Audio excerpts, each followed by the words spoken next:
tepatnya tanggal 21 Januari 2021 pada jam 10:17, Afrida ini WA saya dan menyampaikan bahwasanya dia ini tidak bisa membau. Lalu kemudian saya tanya, kamu flu atau enggak?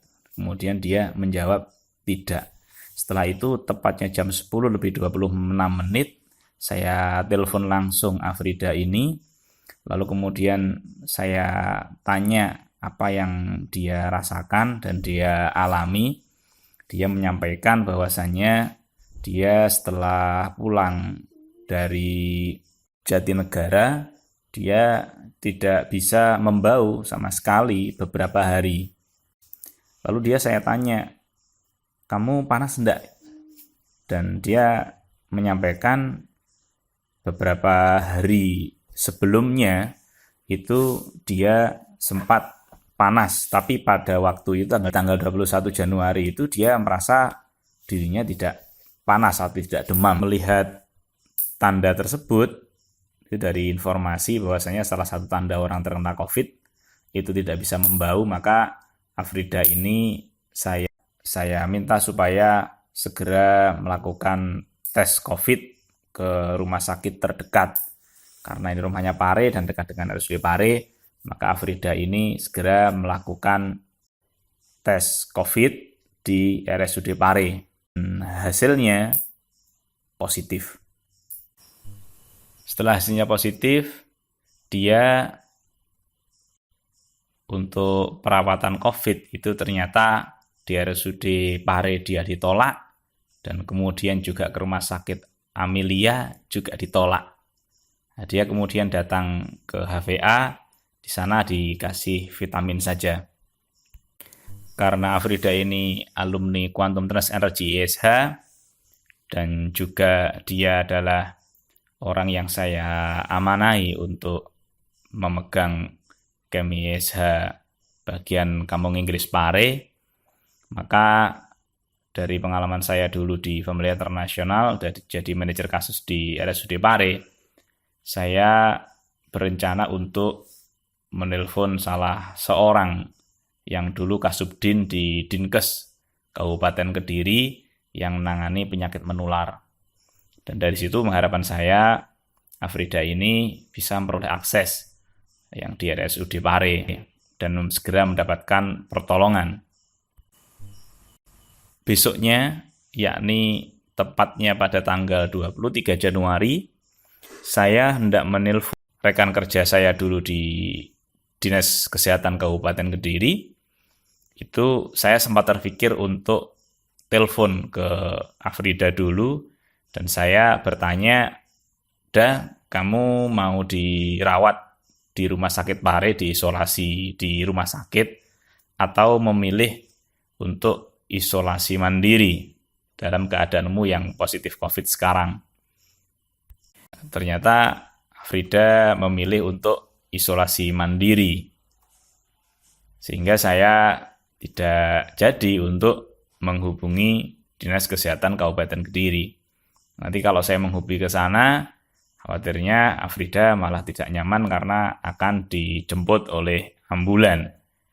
Lalu kemudian Afrida itu kita kasih saran bahwasanya kalaupun isolasi jangan membahayakan orang sekitar dan juga keluarganya sendiri. Jadi pilih yang aman. Untungnya Afrida ini ketika menerima hasil laboratoriumnya dinyatakan positif COVID, Afrida ini berhasil untuk memanage emosinya, yakni dia tidak terlalu pikiran dan psikisnya itu atas status positif COVID yang ia terima. Namun yang dia rasakan itu, yang merasa sedih itu ketika indera pembaunya ini, yakni hidungnya ini tidak bisa membau. Jadi malah arahnya ke sana, bukan karena positif COVID-nya yang dia rasakan kesedihannya itu mengarah ke sana malah. Dengan kondisinya, lalu kemudian saya memerintahkan Afrida ini untuk melakukan recharging selama 2 jam 1 hari.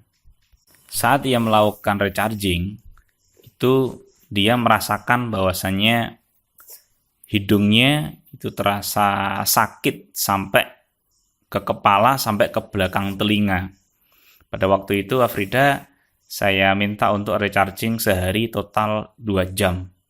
Jadi kalau yang penting totalnya 2 jam dalam waktu sehari. Afrida ini dulu ketika saat pelatihan itu rechargingnya kuat lama. 15 menit, setengah jam, itu dia mampu. Tapi ketika terkena COVID ini, dia ini 3 menit saja itu sudah nggak kuat. Karena kepalanya itu terasa sangat sakit sekali. Karena itu, maka Frida ini saya minta pokoknya sehari total rechargingnya 2 jam. Selain itu, Afrida saya minta untuk memperbanyak berdoa dan berharap kesembuhan pada Allah Subhanahu wa taala.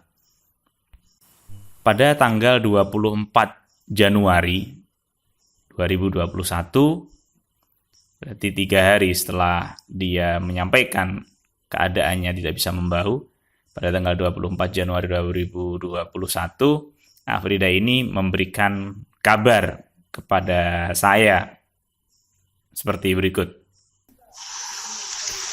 Assalamualaikum Pak. Hari ini kan recharging pagi tadi sekitar 10 menit, terus lagi karena pokoknya tunggu hidung sampai kepala sakit gitu berhenti 10 menit, terus mau siang mau adzan duhur 10 menit. Habis itu sore ini tadi sekitar 20 menit ya segitulah, ini sekitar total masih 50 menit, belum 1 jam. Nah kemudian sore tadi 20 menit Pak, jam 3, sekitar jam 3 sampai jam 4 saya ke kamar itu mau rembukan karena kan HP-nya satu HP jadul Nokia, satu HP ini yang biasa saya pakai. Nah yang satu buat radio, yang satu buat biasa.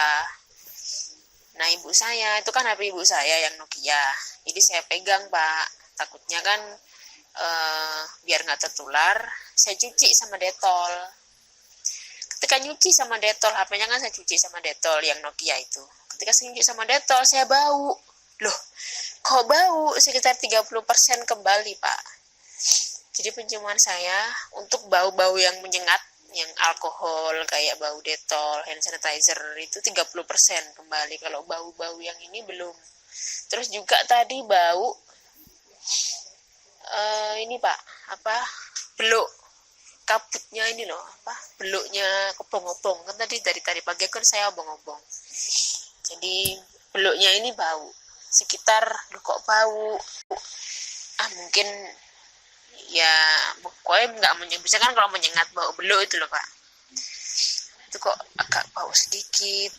Mungkin kayak kok sama kayak kemarin. Ya wes akhirnya tadi nggak sengaja nyium Detol itu tadi. Kemarin soalnya nggak bau sama sekali, hanya menyengat saja sampai ke sini. Wah, tadi sore pas charging barusan jam 3 tadi sakit banget Pak. Akhirnya saya hentikan, ya sudah saya buat cium Detol, ternyata kecium. Sekitar 30% kembali udahan. Dalam waktu recharging 50 menit. Dengan recharging 1 jam tadi, Afrida mengalami perkembangan dari 30% bisa membau, lalu kemudian naik menjadi 80% dia membau. Dan pada waktu itu dia bercerita bahwasanya saya seakan-akan gak percaya kalau saya ini positif corona, dan ternyata dia terkena corona beneran. Itu dia gak percaya. Dia terkena corona ini seakan-akan kayak mimpi.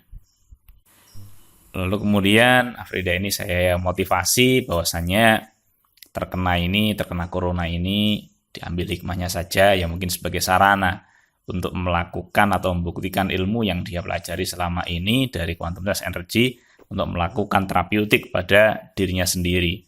Dan tentu di QTE itu alat ukurnya bukan perkiraan atau hanya rasa, tapi diukur dari laborat. Karena terapeutik dengan menggunakan QTE, alat ukur keberhasilannya bukan perkiraan, tapi alat ukurnya adalah hasil laborat. Pada hari berikutnya, ini yang menyampaikan indera penciumannya ini sudah normal kembali, tapi dia masih merasa belum setajam sebelumnya. Lalu Afrida ini saya perintahkan supaya melakukan uji laborat kalau dia sudah melakukan recharging atau melakukan terapeutik diri dengan ITE selama 2 minggu. Dan dia menyampaikan bahwasanya dia telah melakukannya sudah lebih dari 2 minggu, ternyata tepatnya 17 hari. Lalu kemudian ia melakukan swab kembali dan dengan rasa senang, sukaria, ternyata hasilnya sudah negatif dan teriaknya Allahu Akbar. Jadi ini saya simpulkan benar-benar KTE Pak. Jadi emang saya pakai yang fokus buat kembalikan indera penciuman dan koronanya keluar dari tubuh. Jadi benar-benar terjadi Pak, karena kan saya bilang banyak orang juga yang udah 3 kali 2 kali masih positif. Jadi mereka isolasinya bisa 1 bulan sampai hampir 2 bulan itu ada Pak. Saya tadi mikirnya gitu, tapi ternyata enggak. Kan kemarin nggak tenang gitu loh, artinya kalau belum tes kan belum lego gitu kan, kemana-mana terus belum percaya kita ini bisa enggak gitu kan. Lalu akhirnya sekarang terbuktikan kalau ini bisa Pak, kita itu bisa untuk menyembuhkan corona.